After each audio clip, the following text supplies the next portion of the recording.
Hello students and welcome to all for today's lecture on solar energy part 5. In today's lecture, we'll be going through some of the solar energy collection devices and its application in detail.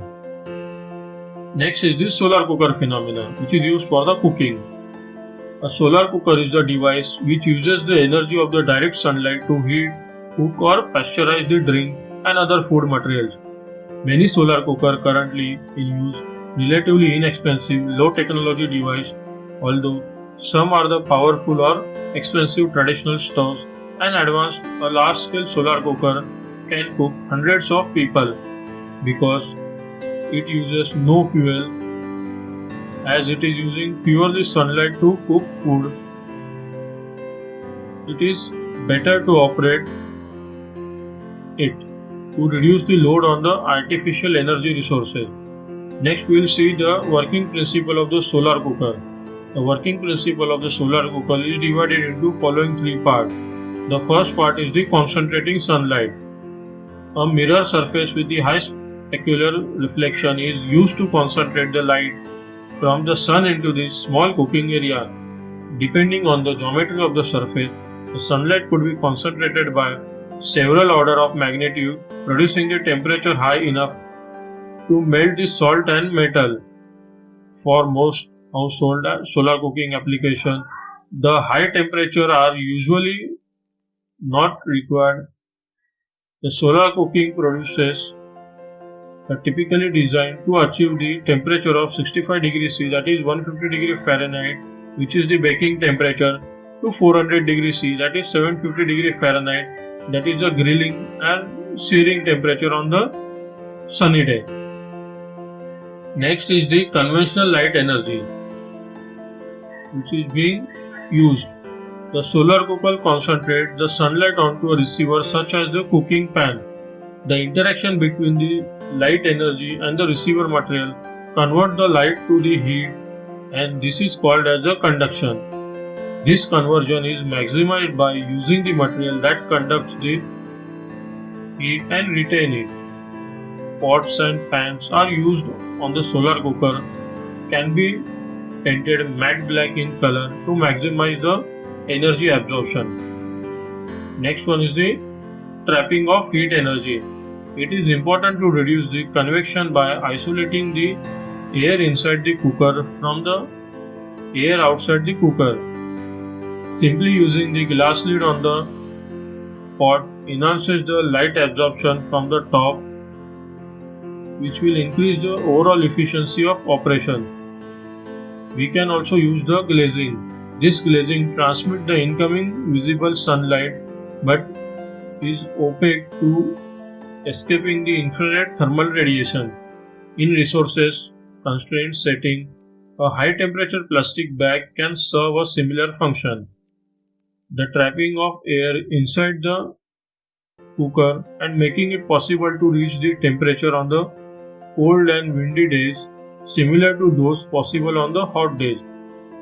Below is the basic science for solar panel cooker and the box cooker. The another style of solar cooker is the parabolic solar cooker. They typically require more frequent reorientation to the sun, but it will cook the food at the faster rate. Evacuated solar tube cooker are also used in some of the applications where a proper amount of insulation is being done to avoid the heat losses.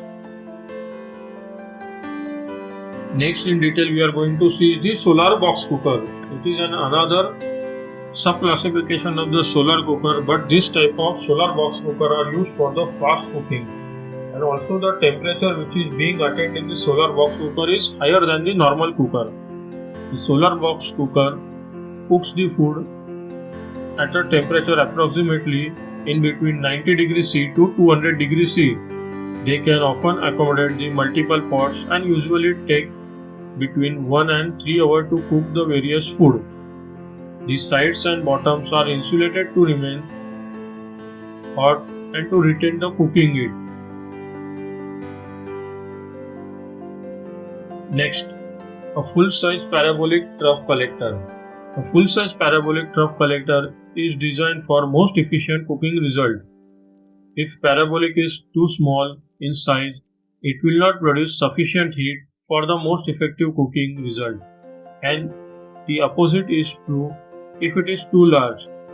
The heat therefore would be too intense to spoil the food. The focus point of the sun ray comes together at about 30 inches away above the middle or bottom of the parabola. The parabolic is supported by a circular stand which is nothing but a base and has an easily adjustable crank extension arm to move the elevation of tracking of parabolic up and down. And the whole cooker swells on its center pole base, allowing for the side-to-side tracking of the sun.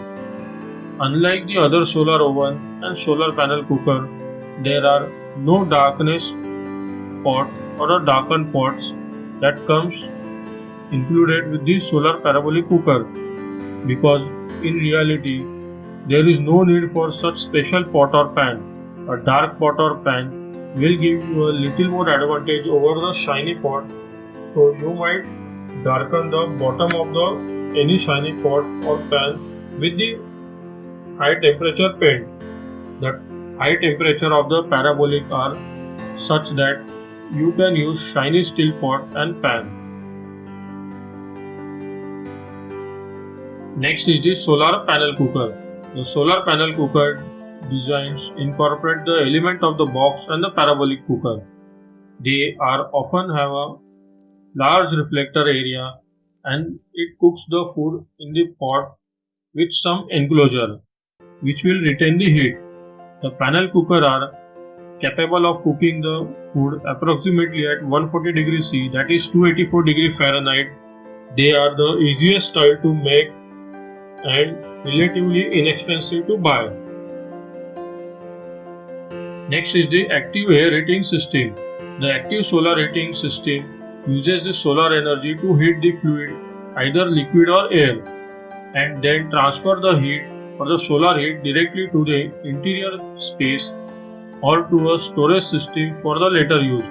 If the solar system cannot provide the adequate space heating, an auxiliary or backup system can provide the additional heat. Next is the operation of the active solar heating system. The operation of the active solar heating system can be stated as follows. The flat plate collector are usually placed on the roof or the ground in the sunlight. The top or sunny side of the glass or plastic cover to let the solar energy in. The inside space is black, which will absorb the maximum amount of sunlight, increasing the absorptance. The cold water is drawn from the storage tank by a pump and is pumped through the flat plate collector mounted on the roof of the house.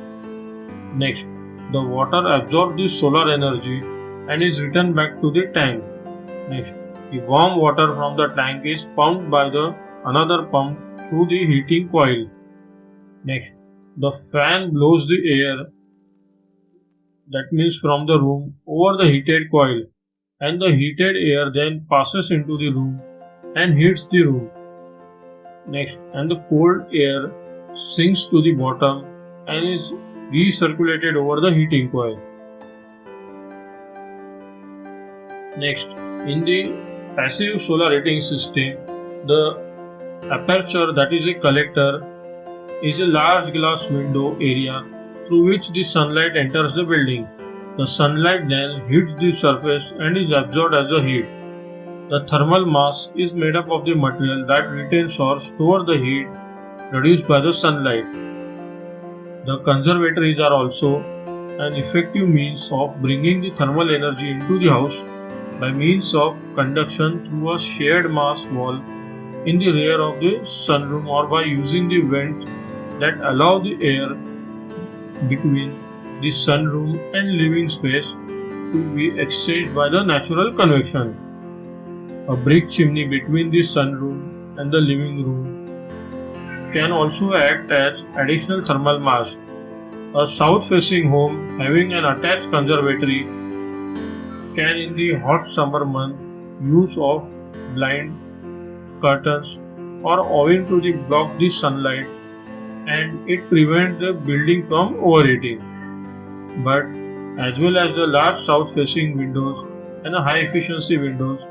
Modern masses solar thermal design uses the building with high R20 level of the wall insulation and the airtight construction to keep the heat within the room.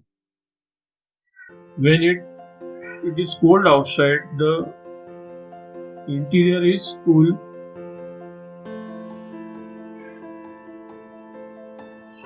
Next is the solar hybrid power system.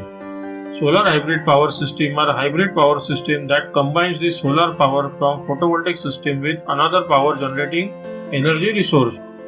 A common type is the photovoltaic diesel power hybrid system that combines the photovoltaic and diesel generator or the diesel genset. A solar energy is a fluctuating energy source and the generating capacity of the power plant is taken over by the diesel genset in case of the emergency. If solar power plant is not able to supply enough amount of electrical energy which is being needed by the consumer. Next we are going to see is the grid connected photovoltaic power system. A grid connected photovoltaic power system or a grid connected system is best for the home application where the people can install a solar rooftop system and it can sell electricity to the electrical board when it is in excess production, and when the customer demands are not met by the solar power plant in other way, it can take the electricity from the electricity board. So now we have come to an end of the today's lecture on solar energy part 5, that is the energy conservation and the applications of the solar system. If there is any doubt persisting about today's lecture, you can drop a comment in the comment box. If you have not subscribed yet, subscribe to the channel and hit the